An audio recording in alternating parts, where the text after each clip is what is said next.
Welcome to Africa Whispers. If you like this content and would like to see more, please like and subscribe. And now for our story, The Forgotten Heir of Kilimanjaro. The Forgotten Heir of Kilimanjaro, Kilimanjaro's legacy. From whispers to war cries, legends are born.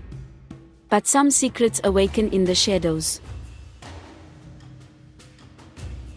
The great baobab trees whispered in the evening breeze as Zahara walked the winding red earth path back to Kibwini, her village nestled in the lush foothills of Mount Kilimanjaro.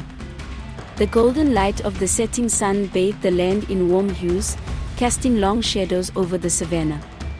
The rhythmic sounds of distant drums and bira music from the village festival reached her ears, filling her heart with longing. Zahara was the pride of Kibwini, admired not only for her striking beauty, which was likened to the dawn over the Serengeti, but also for her strength, kindness, and wisdom. Her ebony skin glowed like polished mahogany, her intricately braided hair was adorned with cowrie shells, and her ankle beads jingled softly as she walked. But tonight, she felt uneasy.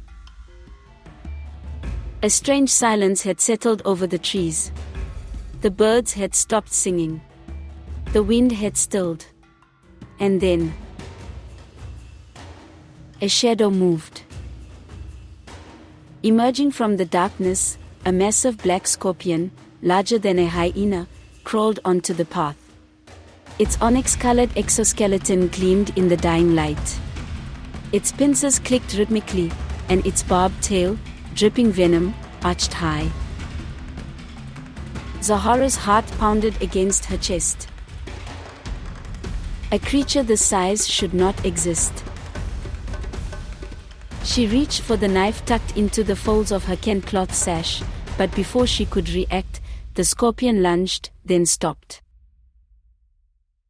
Its obsidian black eyes met hers. And then, as if satisfied, the creature lowered its tail and scuttled away. Gone. Zahara stood frozen, goosebumps rising on her arms.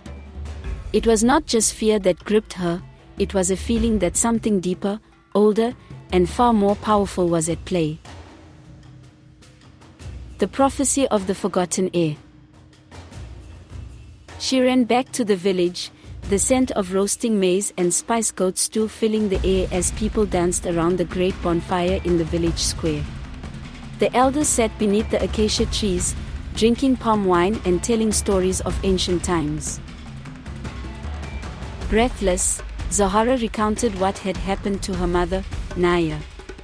But instead of brushing it off, Naya's face grew pale. The older woman touched the beaded necklace of protection around her neck, her fingers trembling. "That was no ordinary creature," she whispered. "It was an Ioka wa Kivuli, a shadow scorpion. A guardian of forgotten bloodlines." Zahara frowned. "A guardian? But why would it be watching me?" Naya hesitated. Then she said, "There is something you must know, Zahara, something I hoped you would never have to face. The lies of a lifetime." But before Naya could reveal the truth, Zahara heard the murmurs of the crowd around her. A village girl named Osha, her eyes gleaming with envy, whispered loudly.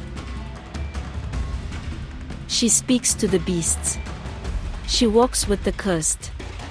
The scorpion bows before her. She is not one of us." The rumor spread like wildfire. Zahara, once beloved, was now feared. Even Malik, the man she loved, turned away from her. "I cannot marry you," he said, his voice laced with regret. "If the village believes you are cursed, I cannot bring shame to my family." Zahara's heart shattered like a clay pot dropped on stone. She looked to her mother, expecting her to fight for her. Instead, Naya lowered her gaze, as if burdened by a terrible secret she could not share. Zahara clenched her fists. If her own mother would not give her the truth, she would find it herself. And she knew exactly where to go. The journey to the Mountain of Kings. Zahara left Kibwini and sought out her mother's oldest friend, Imani, the great huntress of the Maasai lands. Imani lived in the highlands, where the Ngorongoro crater stretched like a kingdom lost to time, and the great elephants roamed like spirits of the earth. It was Imani who, after hearing Zahara's tale, finally spoke the words that changed everything. "You are not who you think you are, Zahara." The night wind howled through the ancient baobab forest. The firelight danced in Imani's eyes as she continued. "You are the last heir of the kingdom of Kilimanjaro, a kingdom destroyed by treachery and greed." Zahara's breath caught in her throat. "Your true family ruled these lands before time swallowed their names. When the invaders came, they wiped out the bloodline to claim Kilimanjaro's riches. But one child survived, spirited away in secret. That child was you." The world spun. All her life, she had been lied to. And then, as if answering the storm in her heart, a sound echoed from the darkness. Click. Click. Click. Zahara turned, and there it was. The shadow scorpion. Its black eyes bore into her soul. Not as a monster. Not as a curse. As a protector. The throne of Kilimanjaro. Guided by the scorpion, Zahara and Imani journeyed into the heart of the forbidden ruins of Kilimanjaro. They climbed past waterfalls that sparkled like liquid gold, past the sacred baobabs where spirits whispered secrets of old. And at the peak, hidden beneath centuries of vines and forgotten time, they found the throne. A throne of pure obsidian, etched with the symbols of a forgotten people. A throne that had waited for its queen to return.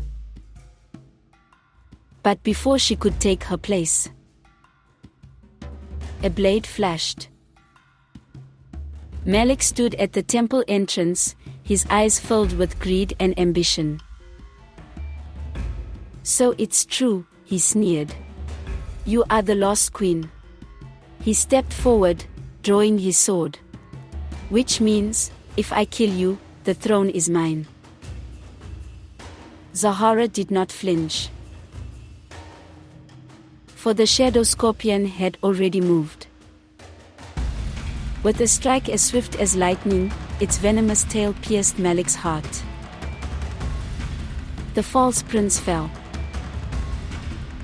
And Zahara rose. The queen returns. When Zahara descended the mountain, the land itself seemed to shift. The people of Kibwini bowed before her, their fear replaced with awe. The woman they had called cursed was, in truth, their forgotten queen. And as she took her rightful place on the throne of Kilimanjaro, the shadow scorpion curled at her feet, forever watching, forever guarding, forever reminding the world that true power is never given, it is claimed. Thank you for watching, and if you enjoyed this and would like to see more, please like and subscribe.